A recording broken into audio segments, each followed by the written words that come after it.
Welcome back to Bigg Boss season 8. இன்றைக்கி பார்த்தீங்கன்னா ticket to finale task நடக்குதுங்க. அதுக்கு முன்னாடி உங்களுக்கெல்லாம் தேங்க்ஸ் சொல்லணும். ஏன் சொல்கிறோன்னா, நீங்கள் எல்லாம் எங்களுக்கு ரொம்ப சப்போர்ட் பண்ணுறீங்க. நாங்கள் சும்மா ஒரு என்ன சொல்கிறது, நம்மளோட ஆதங்கத்தை தெரியப்படுத்துறதுக்காக போன சீசனில் ஸ்டார்ட் பண்ணது தான் இந்த வீடியோ, இந்த சேனல். அதுக்கு நீங்கள் தொடர்ந்து எங்களுக்கு ஆதரவு தருவீங்க. நாங்களும் எங்களால் முடிஞ்ச அளவுக்கு நியாயமான முறையில், நேர்மையான முறையில், நம்ம வந்து ஒரு சாமானிய மனுஷன் தான். நம்மளுக்கு இந்த சினிமாவில் இருக்கிறவங்க யாரையுமே எந்த பரீட்சையுமே கிடையாது. ஆனால் நாங்கள் அதுக்குள்ளே என்ன நடக்குதோ அதுக்கேற்ற மாதிரி தான் நாங்கள் ரிவ்யூ பண்ணுறோம். இதை நீங்கள் ஏற்றுக்கிட்டு அதுக்கேற்ற மாதிரி எங்களுக்கு நீங்கள் சப்போர்ட் பண்ணி எல்லாருக்கும் ஷேர் பண்ணி எங்கள் சேனலில் வந்து நீங்கள் ரெக்கமெண்ட் பண்ணுறதுக்காக உங்கள் எல்லாருக்கும் பெரிய பெரிய நன்றி நன்றி நன்றி. இப்போ இதில் பார்த்தீங்கன்னா டிக்கெட் டு ஃபினாலே நடக்குதுங்க. அது என்ன டாஸ்க்குன்னு பார்த்தீங்கன்னா, ஒரு போர்டில் 2 டீமாக பிரிக்கிறாரு பிக் பாஸ். அதில் ஒரு டீம் வந்து ஒரு 5 பேர், இன்னொரு டீம் மொத்தம் 10 பேர் இருக்காங்க இல்லையா. 2 டீமாக பிரித்து ஒரு டீம் வந்து ஒரு டிஸ்டன்ஸ் ஒரு 10 feet கேப்பில் அவங்க போர்டு இருக்கும். இவங்க கையில் வந்து பெயிண்ட் அடித்து கொடுத்துருவாரு. இந்த பெயிண்ட்டு ப்ளஸ் அவங்கள சுற்றி விட்டுட்டு இவங்க கண்ணை கட்டி கவர் பண்ணிடுவாங்க. அதுக்கப்புறம் போயிட்டு அவங்க கரெக்டான அவங்க ஃபோட்டோவை தொட்டாங்கன்னா அவங்களுக்கு 2 points. இல்லை இதே வேறு யாராவது யார் ஃபோட்டோவை தொட்டாலும், யார் ஃபோட்டோ அங்கே தொடுறாங்களோ அவங்களுக்கு 2 points. இப்படி ஒரு கான்செப்ட் கொடுக்குறாரு. ஆமாம், இந்த தடவை பிக் பாஸே வந்து அந்த 5 பேர் டீம் 2 குழுக்கெல்லாம் வந்து அவரே தேர்ந்தெடுத்து பிரிக்கிறது ரொம்ப ஸ்மார்ட்டாக இருக்குது மூவ். ஏன்னா வந்து அவருக்கு தெரியுது இவங்கெல்லாம் வந்து ஒரு குழுவாக இருக்கணும் அப்படின்றதுனால அவர் எந்த அடிப்படையில் பிரித்தாரு தெரியல.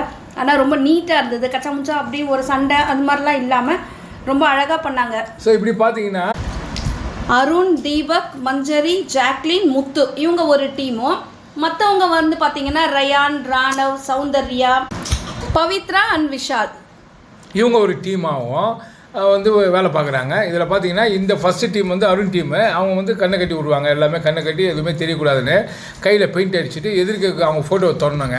இப்படி பண்ணும்போது அருண் வந்து 1 2 3ன்ற மாதிரி டக்குன்னு போய்ட்டு அருணை வந்து அருண் ஃபோட்டோவே தொட்டதுனால அவங்களுக்கு 2 பாயிண்ட் கிடச்சிருங்க. மற்றவங்களாம் தேடி கிடப்பாங்க. முத்துலாம் வந்து அந்த தலை கணம் சொன்ன பார்த்தீங்களா, அது காண போயிடுச்சுங்க. அது பின்னாடி அந்த போர்டுக்கு பின்னாடி எங்கே போய் சுற்றிட்டு இருக்காரு. இப்படி தான் போயிடுச்சு.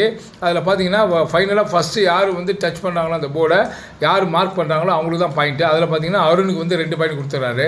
அடுத்த பேட்ச் அப்படியே வந்து பின்னாடி இருந்த டீம்லாம் வந்து மறுபடியும் வந்து இவங்க அவங்கள கண்ணு கட்டி விடுவாங்க. அதில் பார்த்தீங்கன்னா சௌந்தர்யா செம்ம ஆட்டிடியூடுங்க. டகரகரன்னு ஓடி போயிட்டு அது ஃபோட்டோக்கு பக்கத்தில் இருக்கிற ராணுவ ஃபோட்டோவை தொட்டுருங்க. அதனால் கொஞ்சம் தான், கிட்டத்தட்ட பார்த்தீங்கன்னா ஒரு 3 inch டிஃப்ரெண்ட்டு. ராணுவ ஃபோட்டோ தொட்டதுனால ராணுவுக்கு வந்து அந்த 2 பாயிண்ட் கிடச்சிரும். ஆமாம், இதில் என்ன ஒரு விஷயம் பார்த்தீங்கன்னா, ராணுவ ஏற்கனவே ஒரு பால் டாஸ்க் ஒன்று நடந்தது. ஏன்னா இந்த கிராசரி டாஸ்க்கு அதில் ரொம்ப ஸ்ட்ரெயின் பண்ணி வேலை செஞ்சாங்க. உண்மையிலே சும்மா சொல்லக்கூடாதுங்க. 2 கை இருந்து வேலை செய்யாததை அவங்க ஒத்த கையில் வேலை செஞ்சாங்க. அதுக்கு ஹேட்ஸ் ஆஃப் தான் சொல்லுவாங்க. எல்லாம் வாயில் வடை சொல்கிறவங்க நிறைய பேர் இருப்பாங்க. யாரை சொல்கிறவங்க உங்களுக்கே தெரியும். இப்படி ஒரு வழியாக ராணுவுக்கு 2 பாயிண்ட் கிடச்சும்போது சௌந்தர்யா வந்து ஜென்டலாக சொல்லுவார், விட்றா பரவாயில்ல, நீ எடுத்தா என்னடா அப்படின்வா. இப்போ என்னென்னா டிக்கெட் டு ஃபினாலேல முதல்ல 2 பாயிண்ட் எடுத்தவங்க யார் பார்த்தீங்கன்னா அருண் பிரசாத் அண்ட் ராணுவங்க. இதோடு அப்படியே வந்து வேலை நடக்குது. அதுக்கப்புறம் வந்து அடுத்தது என்ன டாஸ்க்கு கொடுப்பான்னு தெரியல.